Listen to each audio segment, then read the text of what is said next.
Hi my friends, how you all doing? Welcome back to the channel and welcome to a fresh episode of FM22's The Hall of Famer. We're going to crack on with another brand new season today, my friends, but if you want to see how last season finished, it's linked above. Feel free to go and check that one out. Now today is obviously the beginning of a brand new season 15 if I'm not mistaken, and so usually we start with transfers, but there was a competition that went on in the summer. We made it to the final, so we're starting with that.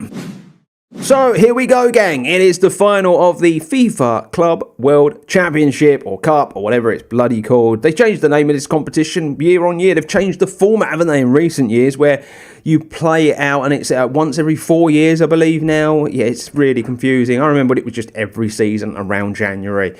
That team would take a bit of a break from the Premier League and fly out there and do it. And 9 times out of 10 they would win because they're just far overpowered compared to the teams that are competing. But it's not like that anymore because it's the previous winners over X amount of years, isn't it? And so, yeah, they have to include all sorts of teams. So I feel like the format's a lot more interesting, but yeah, it's just a bit of a nightmare competition in the world of Football Manager to try and keep up with, to be honest with you. And because we're so dominant in the Champions League, I found it difficult to see how they got all these other teams to take part. Anyway, there must have been losing finalists, is how it must have looked. But anyway, to the game, we're 20 minutes in with my rambling and waffling, and Paria is on the ball, into Yaya, into Cruz. It's a good ball, but it's a good save from the Kabamba header. It's a relatively strong team for us. Fitness has been a real issue in the competition because of the time of year that it's taken place. Not really been able to give the players a proper break just yet. It's going to be a long old season for the players, I can assure you of that, as we pass the ball around very neatly, very nicely against this very good Bayern Munich team. It's into Makoko, and the man's a cheat code. I say it all the time, but it's a phenomenal finish, 1-on-1 with the keeper, and he puts West Ham 1-0 to the good in the FIFA Club World Cup. Now, if we were to go on and win this final, we will have won everything we could have won at domestic level. So where does that leave me as a manager? What do I do season on season after this? I know the whole thing is to just get to the top of the Hall of Fame, but, you know, the challenges are not going to be there. So what is that going to mean for us going forward? We will have to see in future seasons. I can give it away, gang. I've finished this series. I have recorded everything to the series end. So, yeah, you're in for a roller coaster ride. I can tell you that much.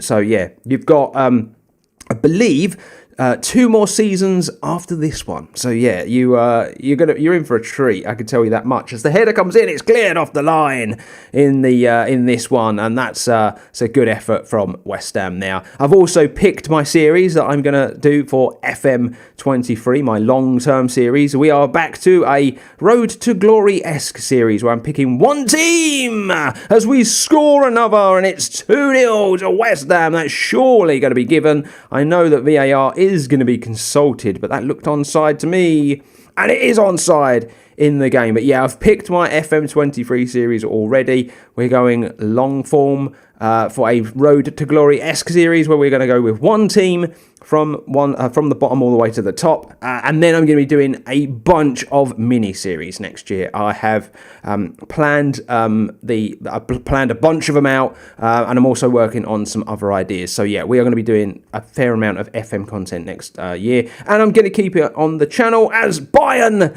pull one back in the first half. Yeah, we're going to keep it all on this channel. I want to keep my football stuff separate because I'm going to be doing documentaries and stuff like that on the football channel, and it's going to take up a fair amount of time and space on there. So yeah, I want to keep all the gaming here. So Football Manager is staying on this channel. I've decided, my friends. I'm going to be doing an update on the channel very, very soon, so that you can all kind of get a feel for where this channel is headed. Right, so this is 2-1 to West Ham in the game. I'm chatting about all sorts of things other than Football Manager, and I should just be concentrating on the game, shouldn't I?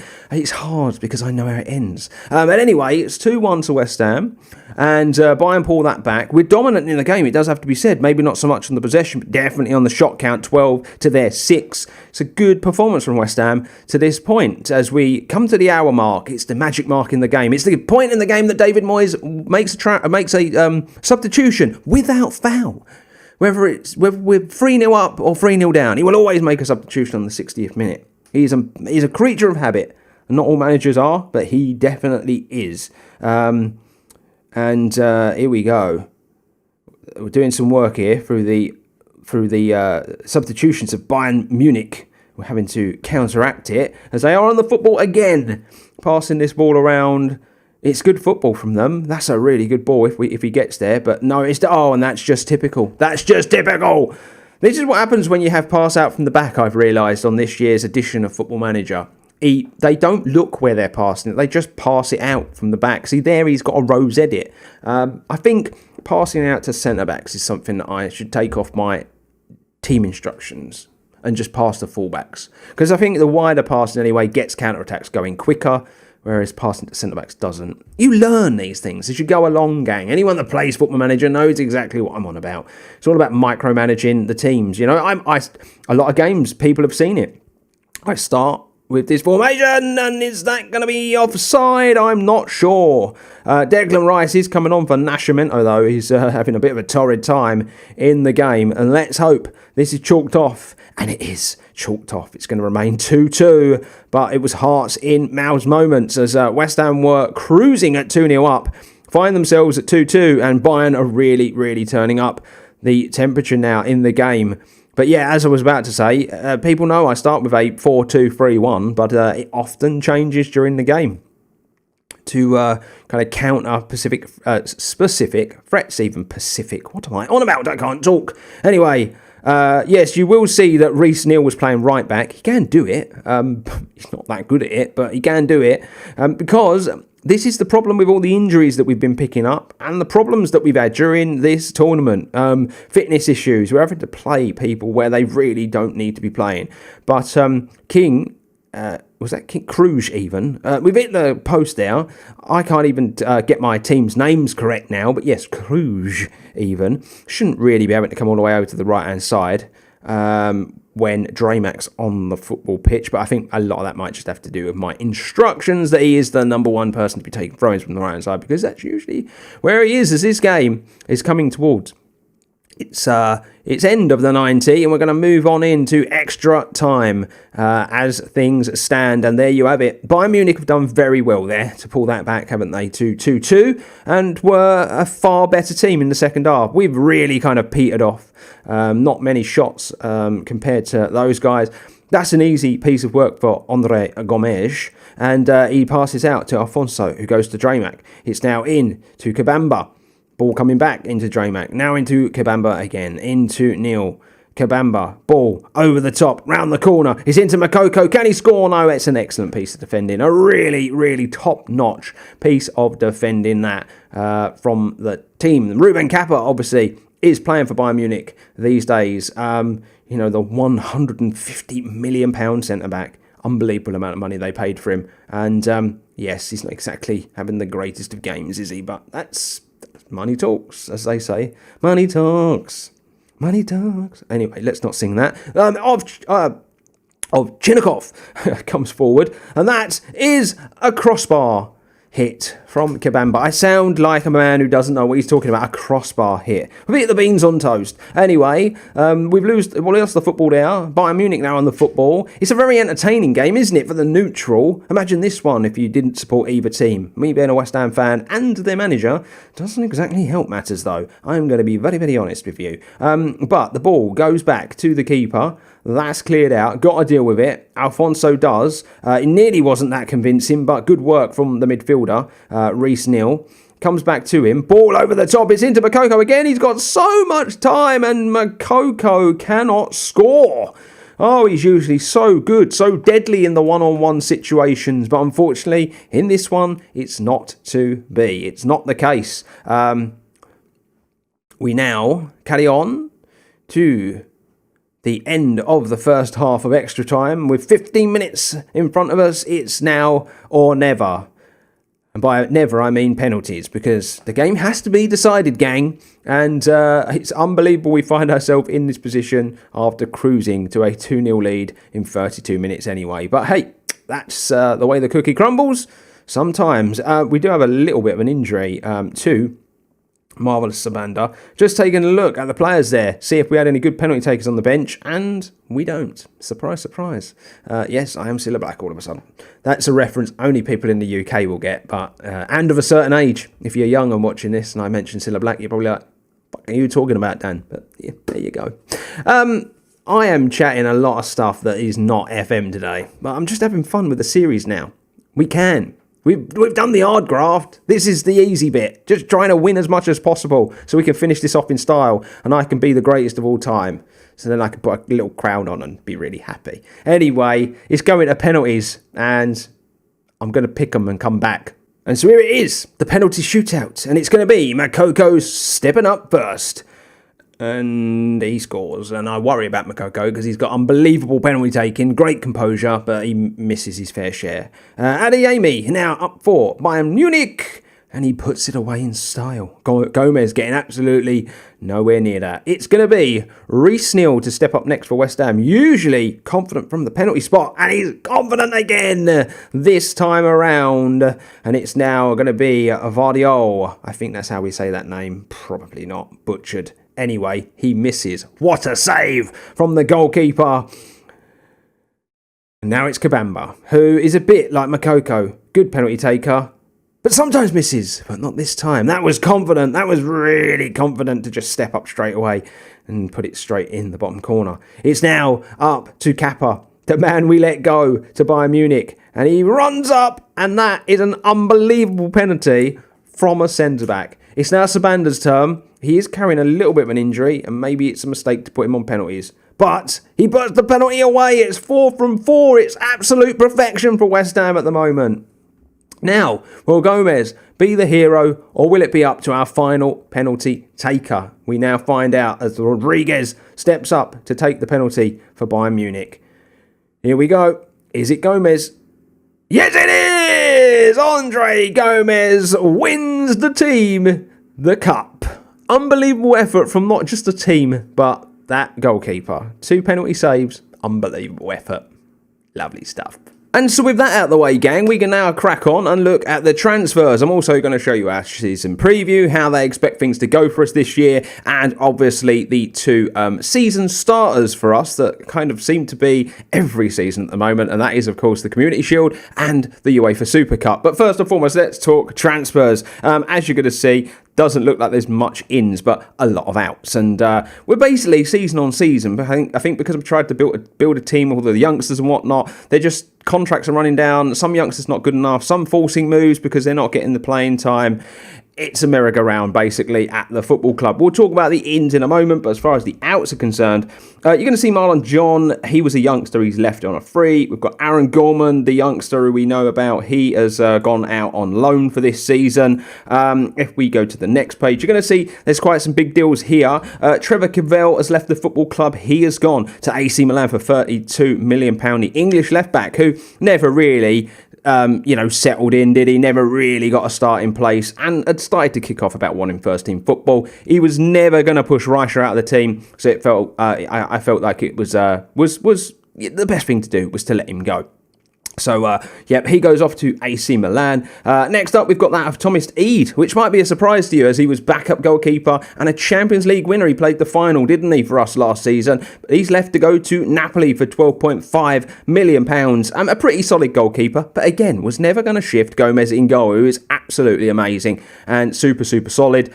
We make a good profit on the player, and I think that's all that matters when you come to selling your players. You've got to sell them at a profit. Alex Bencardas, this might be a surprise as well. He only came in last season as a replacement for Garay, who had left the football club, and he literally leaves a year later because, again, he couldn't get the first team football he wanted. He couldn't nail down that position. 14 starts in the Premier League, 4 assists. He actually had a decent average rating. I really wanted to keep him on. Thought he was going to be decent for us, but we sell him for 3 times the amount we bought him for. Well, pretty much anyway. And so you can't grumble at that. Someone paid 22 million for him. We got him for half. We've then sold him almost triple. That's business. That's how you do things, my friends, and that's how you win at Football Manager. Then there's a bunch of players that have gone out on loan. You're going to see Sabag, Reyes, Samino, Ovchinnikov has gone out on loan this season. Obviously, he was in and around the first team last year. He's gone out on loan this time. Simitas, Dan Reich, all gone out on loan. I thought, get them some first team football, see where we can get them to, because you never know, we may need them in the future. Zuhair Idrisi has gone. He's left the football club for 45 million. Now, a lot of you might be thinking that's a pretty low fee, but that's as much as I could get for him. He was in the last year of his deal and basically turned around and said, I'm not signing a new one. So we had to cash in on the player. We've done just that. It's a big return, to be fair. £5 million we played. He never played that one league game they needed for the additional add-ons. So we ended up making a massive profit on him. He'd been on loan the last 2 seasons. And to be honest with you, gang, it's one of the reasons why I wasn't too worried about selling him. His goal return just wasn't that good in his loan spells, and I think that we obviously need a bit better than that, and we've got 2 amazing strikers at the football club anyway. Then we had Edwin Rose has gone out on loan again, and then we've got a bunch of players here that have been sold. Hernan Maloney was a youngster who I did say I thought we overpaid for at the time, was never really going to make it. We paid 7.5 million is what's been paid, and I think that that's going to be decent money in return. We got Nascimento leaving the football club. One I'm really, really gutted about, I'm going to be honest with you, because he'd become a real staple in the first team. But Hertha Berlin came a knock-in and a call-in, and they wanted the player. So, I was left with no choice but to sell him. He wanted to go there, and he's got a big increase on his wages as well. And, we make a hefty amount of money. 1.6 million we paid for him. £60 million Hertha Berlin have paid. It's an obscene amount of money. Hertha Berlin are almost becoming a club that we just bleed all the players that we don't need anymore off on. I do think they've already got Hansic, who was our right back. They've got the striker, the South African striker, whose name evades me at the moment. They've got quite a few of our players. It is shocking, the team they're building. Albert Schuster has left the football club. He signed for us on a free transfer last year, and as you can see, did all right. But again, he wants first team football. He wants to be playing week in, week out, and we couldn't offer that to him. So £35 million up front, potentially going up to £45 million with the add-ons. We let him go. We basically made money on a free transfer. It's just a no-brainer, gang. It's an absolute no-brainer sometimes. It's too easy. And then the other one is Salva Malada, a young centre-back who wanted to be involved in the first team this year, and I basically couldn't give him any guarantees on the first team football. So, AC Milan come calling, and we've sold the player. They offered a pretty low fee to start with, about £10 million, I think. I literally 18 million was as far as I could get it, but we bought him for under £1 million. 2 years later, we moved him on for 18. I just think it's a good business decision by the club. As you're going to see, £249 million made in this summer window. As far as players coming in, we have re-injected quite a bit of that funds back into the team, though, I will be honest. Dennis Draymond comes in. He's our new backup right back. £18 million up front, £33 million with the add-ons, and this is what buys you. This is what you buy with that money. This is not a bad player. He's 19 years old. It's another German player. We really are starting to look like we should belong in the Bundesliga with the amount of German players we've got. But they're talented, and they seem to be the best players in the game at the moment. So, yeah, I really love those mentals. Really, really solid player. Already worth so much more than we paid for him. I think he's a good-looking prospect. Next up is that of Zakina. Now, Zagina is a player I'd had my eye on for a long, long time. He's actually played for our bitter rivals, Tottenham Hotspur, but he got a move instead of going across London to West Ham at the time. He ended up getting a move to Juventus, and it was a big transfer at the time, £115 million, and it was money I just didn't really have to spend on him. So he went to Juve for a few years. They've decided to let him go for £70 million up front, £90 million with add-ons. They've lost money on the player, and I don't understand why they have, because he has been electric for them. 10 goals, over 10 goals a season. This season here in particular, 10 goals, 11 assists. Incredible season. He's actually coming in to play deep line playmaker for me, because Declan Rice is starting to advance in years, and I felt like we needed a new player in there. So he probably won't score as many goals as he has done in previous seasons, but he's obviously got a goal in his locker, and he can play further up the pitch if we ever have injuries and we need it. He is an incredible looking talent. Just look at those attributes. I think we've got ourselves an absolute steal. Big wages, but you pay big wages for good players. And then the only other player that we bought into this point in the window is that of Pavel Pesha. He's our new backup keeper. £10 million is what we've paid for him from Roma. And yeah, it is what it is, gang. This is what £10 million buys you in Football Manager at this point. Now we're going to have a quick look at the Premier League, and we're going to take a look at the season expectations. As you can see, no games played. I've actually put this back very early in this season, and it's because I've had to do 3 games in this episode, so I didn't want to have to talk too much about some other bits and bobs. But season preview is looking like this. We are favourites to win the league, and as far as the Dream 11 is concerned, all but 2 players are West Ham players. It just proves to you how strong this team has become, but we are evens to win it. We are defending this title again this season for a potential 6th time. The record stands at 8 in a row from Manchester City when they were dominant. So yeah, we'd still need to win this season and 2 more to equal that record. But yeah, we are going after our 6th in a row, and I wonder if we can do it. But we'll find out all that in next episode. It's now time for the Community Shield, gang, and we take on Manchester United this time around. I really don't know. You know, the teams are pretty close. Let's see who is going to be the victor in this one. We've had a pretty horrific pre-season, though, haven't we, with the FIFA Club World Cup. They're now pre-season fixtures. Now we come to this. It's pretty incredible, to be honest with you, that the amount of football we've already played. Competitive football, it has to be said as well, not just pre-season, but competitive football we played before a ball has even kicked in the proper domestic season. And early doors in the game, as you can see, West Ham United very much on top of this one. And looking pretty strong against Manchester United for another season. Novelay now on the football, out to right. All of the familiars are back in the team, as they're all kind of fit and fighting fit. As you can see, Cruz, Afonso, Boxleitner, Raisha, Novelay, Zikina, Wright, Tunk, Sibanda, Bahia. There's no Makoko. He's having a rest. But yes, what a team. What a team we have assembled. And the only issue I have, though, is there's only a couple of Englishmen in there. I'd like a few more. I'd like the backbone to be English, but you can't have it all, can you? Right now, on the football, drives up the wing. It's a ball into the box, and it is Sabanda meeting it, and he hits the crossbar. It's a fantastic piece of play. They do that a lot, linking up in those efforts a lot. Balls into the box, and it's usually one or the other trying to head it in. Sabanda's far better in the air. He's a big old player, to be honest with you, to be playing left wing. Nicholas Wright's fitness early on is a little bit of a problem, but Sabanda into Zikina. And that was fizzed into Yaya. Couldn't do much with it. But Sabanda is on the football. It's a great run. The shot's dragged wide, though. And that's just not to be. This time of the round. Time ticking on in the first half. Still 0-0. A very, very tight affair is this one. As you can see, though, Manchester United team is looking pretty good. I can tell you a few of the regens in there are players I've looked at myself. And, you know, if I think they would improve my team, you can obviously, you know, fathom a guess that they would, you know, improve Manchester United team. And they've definitely done that. Matheus Souza, by the way, used to play for us. He's now at the back for Manchester United. And he's incredible for him. He was so weird for us. But yeah, Manchester United he's absolutely incredible for. Windsor, he darts through, but his shot is weak. Cruz now passes out to Nicholas Wright, who is carrying a knock. That's actually very much of a worry, isn't it, in this game?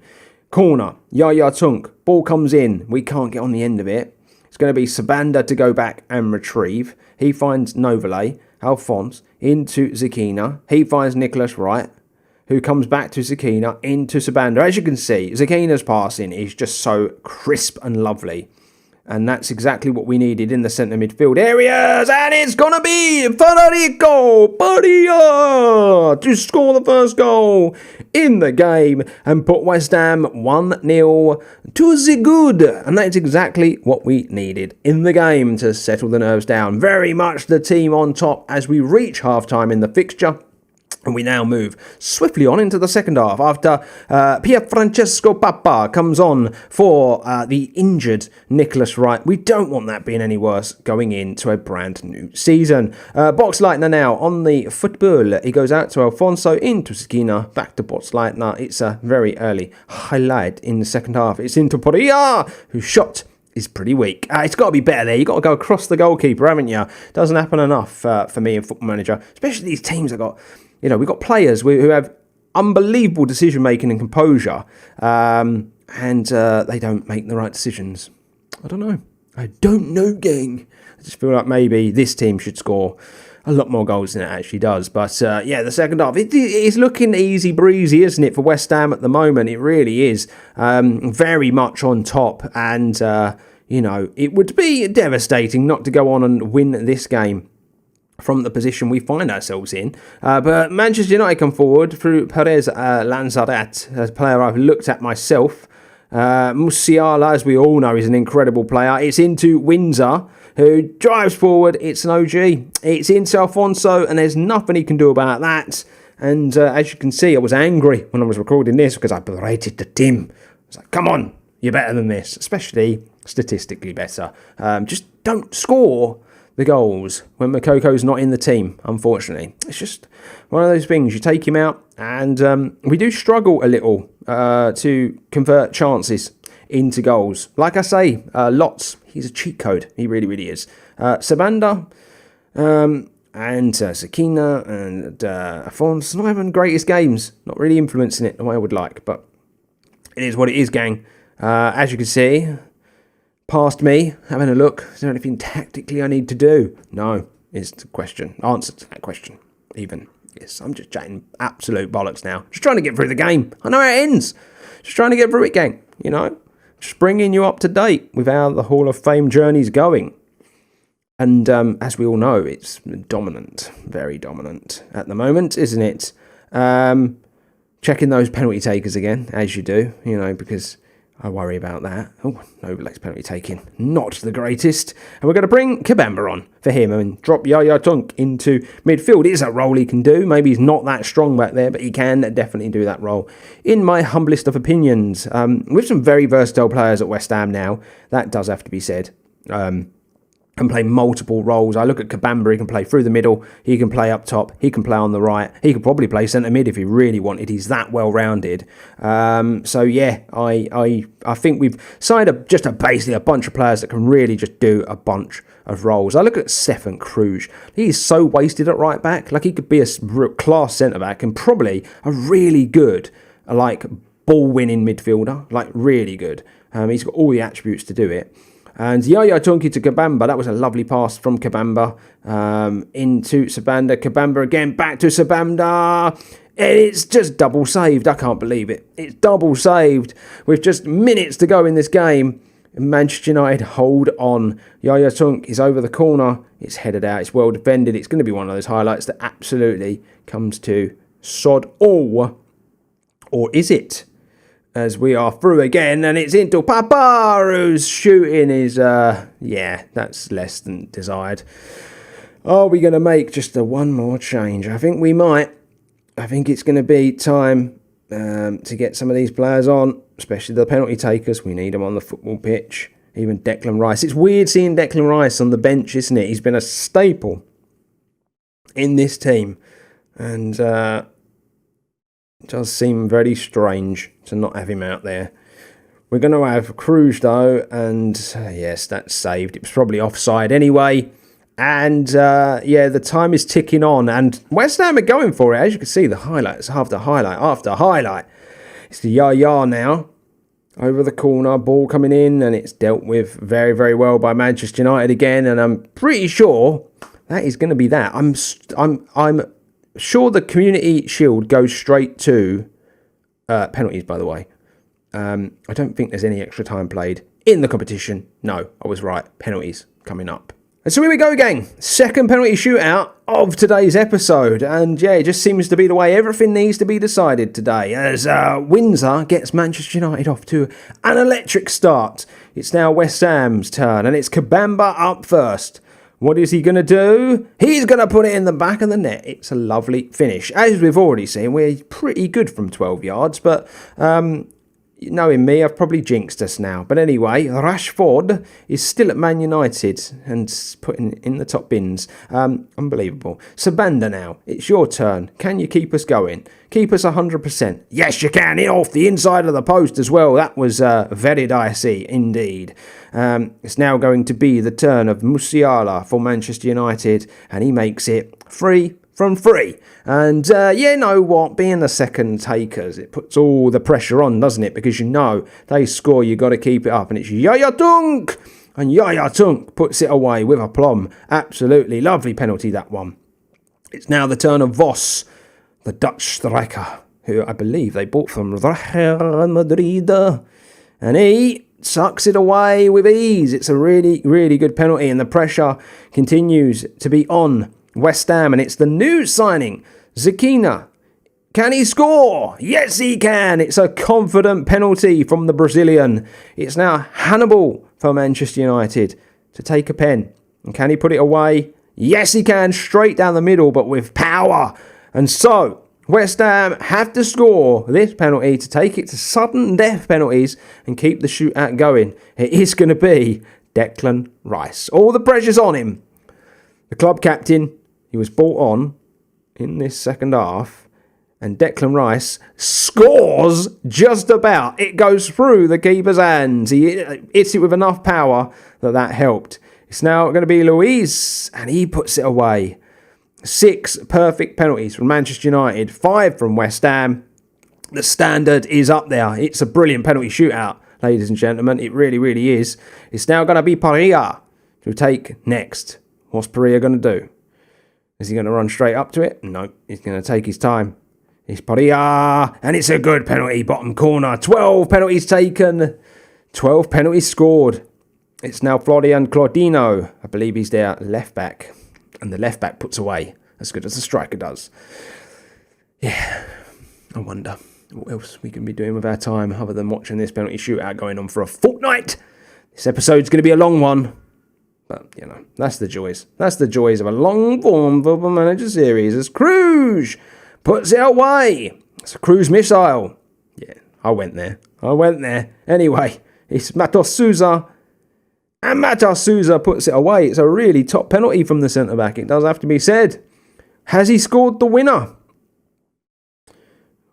As Papa is about to step up and take a penalty. Can he keep us in it? Papa with the penalty. He does! It's a good penalty. It's a really good penalty. Is this going to go all the way to keepers? The way things look, it could do. No! It's an amazing save from Gomez. Excellent save from the goalkeeper.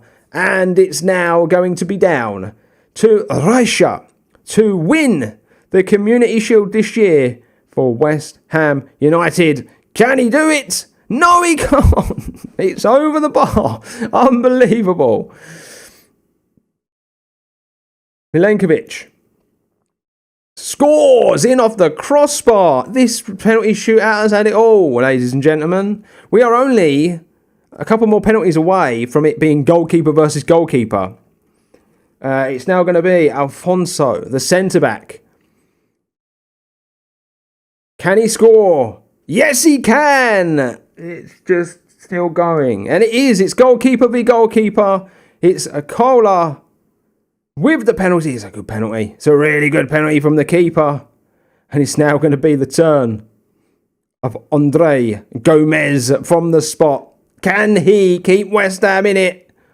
Or will he be the one that costs them the title? It's the worst penalty you've ever seen as Manchester United win this year's Community Shield. And now that both the FIFA Club World Cup and the Community Shield are out of the way, we have our last game of today's episode, and it is, of course, that of the UEFA Super Cup. Manchester City are the team we take on, which means they would have won the Europa League last year. Oh, how the mighty have fallen. Yes, it's as a result of West Ham just being the most dominant force in all of world football. If only that could be the case in real life. We currently sit bottom of the table with no goals scored and no points on the board. Yes, it's a glorious, glorious time. Anyway, that's a good ball into Yaya. It's into Makoko. Is it going to count? I'm not sure. Was it offside? Or was it onside? It was offside. It's been disallowed. All I'm going to say is I don't want another penalty shootout, because if we have to suffer another penalty shootout, we're going to be here all day with this episode, aren't we? Hey, I like to keep episodes under 30 minutes long, and I just don't see that happening this time around, gang. Anyway, it's into Zakina. Yeah, it's really good football. It's Novale! Simeon Novale scores the first goal of the game, and he has taken that one absolutely beautifully. I wish he would run from deep like that more often. I've changed his player instructions to try and get him to do so and everything, and he just doesn't do it. But he is phenomenal. He really is a well-rounded player. I absolutely love him. If you hear any background noise, by the way, gang, I've had to crack the window. I've been saying this a lot on videos recently, but it's hot in the UK at the moment. It really is. We have been blessed this summer with some absolutely stunning weather. And if you think I'm looking off into the distance, looking at nothing, I'm not. There's a window opposite the computer. It's a lovely little... Yes, it's good. If you make content, do it. It's nice to be able to see the outside, because you spend 90% of your time inside, even when it's nice.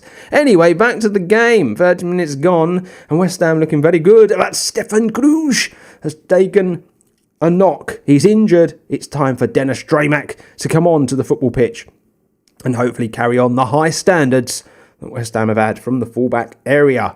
Manchester City, West Ham in this game, it's pretty even Steven, but West Ham, it does have to be said, surprisingly controlling that possession of the game very, very much. Nicholas Wright is another one who is really just, the energy levels are very low.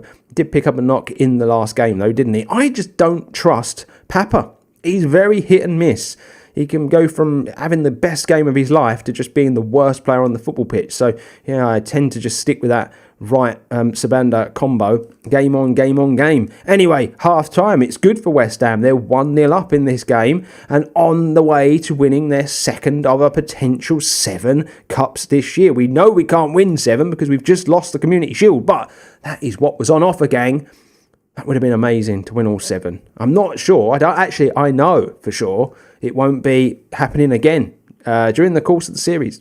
6 is the most we can win in a season after this. Because like I've already said, the FIFA Club World Cup comes every 4 years. Anyway, Mbappe! It's not a bad corner. No one wanted to get up and head it though.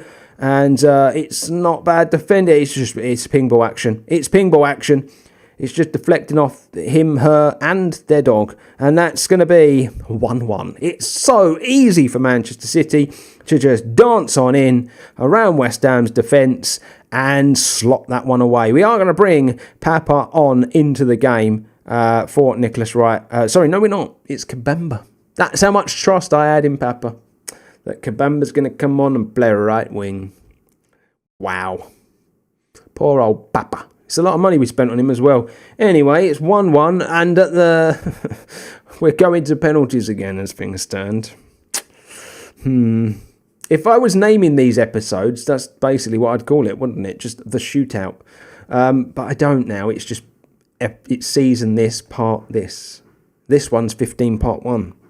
Yes. Well, I hope it is. Otherwise, I'm going to look really stupid when you're watching this back, aren't I? Anyway, 73 minutes gone in the game. And it's still 1-1. We're dominating the fixture, to be fair. We just can't find that second goal. And that's kind of been a theme, hasn't it? We're going to bring Reece Neal. And we're also going to bring Declan Rice on. No, we're not, because we've made too many substitutions. Anyway, City with a free kick now. And they are driving forward. It's a weird free kick to go short like that. And then we've nicked the ball. And that's over the top. Mokoko's going to have acres of space. 1-on-1 with the Great One. And he scores to make it 2-1 to West Ham United. And that was how you counter-attack. I love counter-attack in football. I love it in real life, especially when it's done effectively. I mean, Arsenal under Wenger... they were one of the best counter-attacking teams in football at one point. Really were. The pace they had, their ability to pass, they were a silky team to watch. They look good this year as well. If we're talking about football in real life, I think Arsenal are going to be one of those teams to watch. Arteta has really built something over the last couple of years and looking a good team. Anyway, 4 minutes added on in this, and it looks as though West Ham are very much on track to do it. Win it. Take 2 from a possible 3. And help on that journey to Hall of Fame glory. And so now that those two games are played, gang, this is just a quick look at the fixtures. Now, obviously, I just jumped straight in and I did the final against Bayern Munich, but this tournament was nuts, okay? We had a 4-3 in extra time against Manchester City. We picked up 6 injuries in this game, and it's because literally the players were so unfit. It came at the worst time. Some of them were still away on pre-season and whatnot. It was just a nightmare. Then we had Manchester United. We beat them on penalties. It was a 3-3. Like, this tournament had goals in it, like a ridiculous amount of goals. But it's because both teams were having to play such weakened sides. Like, it really was silly. Yeah, as you can see, we went through. We beat them on penalties in the end, and then obviously we beat Bayern Munich on penalties as well. Then we had a bunch of friendlies. We did really, really well, and then as you can see, the first two games of the season were the FA Community Shield, which we lost, and the Super Cup. I've played no league games. I've drawn no Champions League phases. We'll see all that next time. I've literally had to do the bare minimum because it's the beginning of a new season, but I had 3 games to include. Anyway, let me know what you've made of this in the comment section below.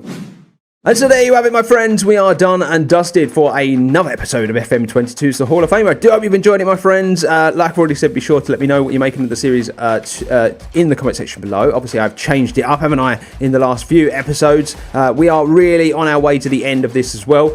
Subscribe to the channel if you are new and you want to see more Football Manager content. There's going to be lots coming when FM23 drops. I've got lots of different plans to do with that game. And drop a like on the video if you've enjoyed it. But until next time, my friends, I will see you all later. Stay safe, stay humble.